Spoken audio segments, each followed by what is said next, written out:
Miluiește, Doamne, miluiește, Doamne, miluiește. Slavă Tatălui și Fiului și Sfântului Duh și acum și pururea și în vecii vecilor. Amin. Rostim cu toții. Tatăl nostru care ești în ceruri, sfințească-se numele Tău, vie împărăția Ta, facă-se voia Ta, precum în cer, așa și pe pământ. Pâinea noastră cea spre vință, dă-ne nouă astăzi și ne iartă nouă greșalele noastre, precum și noi iertăm greșiților noștri. Și nu ne duce pe noi în ispită, ci ne izbăvește de cel rău. Că Ta este împărăția, puterea și slava Tatălui și a Fiului și a Sfântului Duh, acum și pururea și în vecii vecilor. Amin. Dumnezeu este Domnul și s-a arătat nouă, bine este cuvântat cel ce vine într-un numele Domnului. Dumnezeu este Domnul și s-a arătat nouă, bine este cuvântat cel ce vine într-un numele Domnului. Către născătoarea de Dumnezeu, acum cu o surdie să alergăm noi păcătoșii și smeriții, și să cădem cu pocăință strigând din adâncul sufletului. Stăpân, ajută-ne milostivindu-te spre noi. Grăbește că pierim sub mulțimea păcatelor. Nu întoarce pe robii tăi deșert, că pe tine singură nădejde te-am câștigat. Mărire Tatălui și Fiului și Sfântului Duh, și acum și pururea și în vecii vecilor. Amin. Nu vom tăcea, născătoare de Dumnezeu, pururea spune puterile Tale, noi nevrednici. Că de n-ai fi stat tu înainte rugându-te, cine ne-ar fi izbăvit pe noi dintr-o atâtea nevoi? Sau cine ne-ar fi păzit până acum slobozi? Nu ne vom depărta de la Tine, Stăpână, că Tu izbăvești pe robii Tăi pururea din toate. Născătoare de Dumnezeu, miluiește-ne pe noi. Lăudăm pe Fiul Tău, născătoare de Dumnezeu, și strigăm prea curată, Stăpână, de toată nevoia izbăvește pe cei ce se roagă Ție. Tu cea fără de prihană, care își lauda împăraților, a prorocilor, a apostolilor și a mucenicilor și a apărătoarea lumii, toată limba cea dremăritoare laudă, fericește și slăvește prea curată nașterea Ta, Marie Dumnezeiască Mireasă. Slavă Ție, Dumnezeul nostru, slavă Ție, dă-mi Hristoase, al meu ca un înduraș, mie nevrednicul, iertarea datoriilor, rog-mă pentru rugăciune cele ce Te-a născut. Prea Sfântă Născătoare de Dumnezeu, miluiește-ne pe noi. Într-un Tine mi-am pus nădejdile mele, Născătoare de Dumnezeu, miluiește-mă cu rugăciunile Tale și îmi dăruiește iertarea greșalelor. Domnului să ne rugăm. Doamne, miluiește! Că Sfânt ești Dumnezeul nostru și Ție slavă-ți înălțăm, Tatălui și Fiului și Sfântului Duh, acum și pururea și în vecii vecilor. Acum a sosit vremea care sfințește pe toți Și ne așteaptă dreptul judecător. Și te întoarce suflete către pocăință, care sprânata cu lacrimi striga, Doamne, miluiește-mă!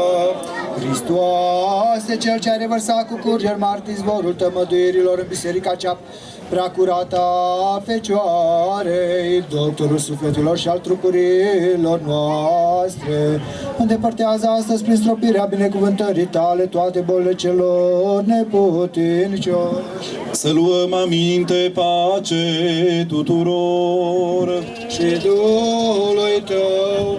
Domnul este luminarea mea și mântuitorul meu, de cine mă voi teme?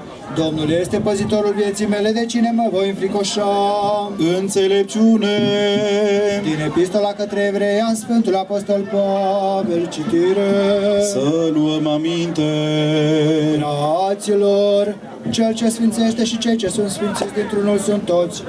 De aceea nu se rușinează să-i numească pe ei frați atunci când zice: spune voi, fraților mei, numele tău, în mijlocul bisericii te voi lăuda.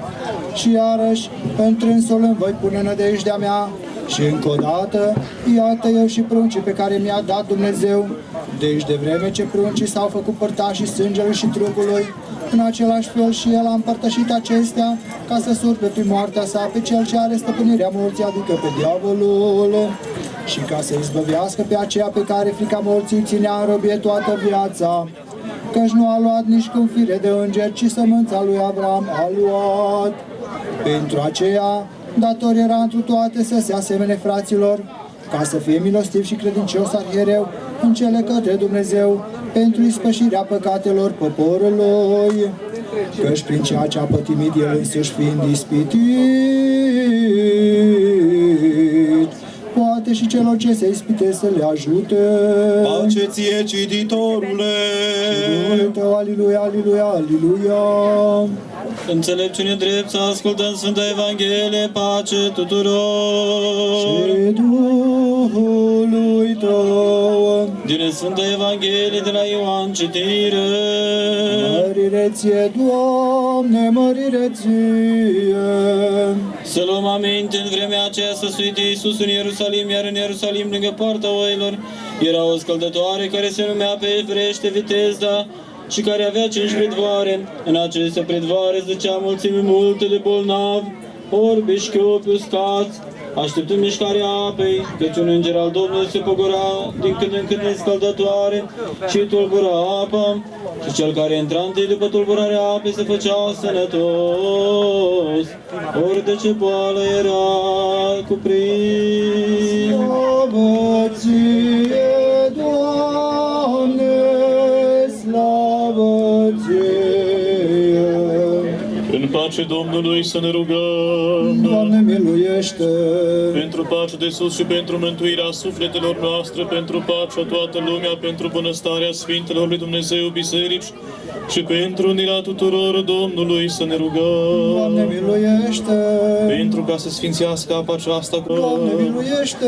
pentru ca să fie apa aceasta tămăitoare sufletelor și trupurilor și necătoare potrivnică, pentru ca să trimite harul izbăvirii și binecuvântarea Iordanului Domnului să ne rugăm. Doamne, miluiește. Pentru toți care au trebuință de ajutor și folosință de la Dumnezeu, pentru ca să fim luminați noi cu luminarea cunoștinței prin trăimea și de o ființă Domnului să ne rugăm. Doamne, miluiește.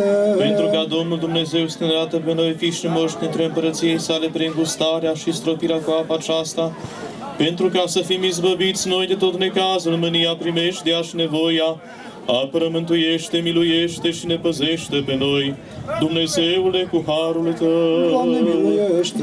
Pe preasfânta, curată, prea binecuvântată, mărita stăpâna noastră de Dumnezeu, născătoarea și pururea Fecioara Maria, cu toți sfinții să o pomenim.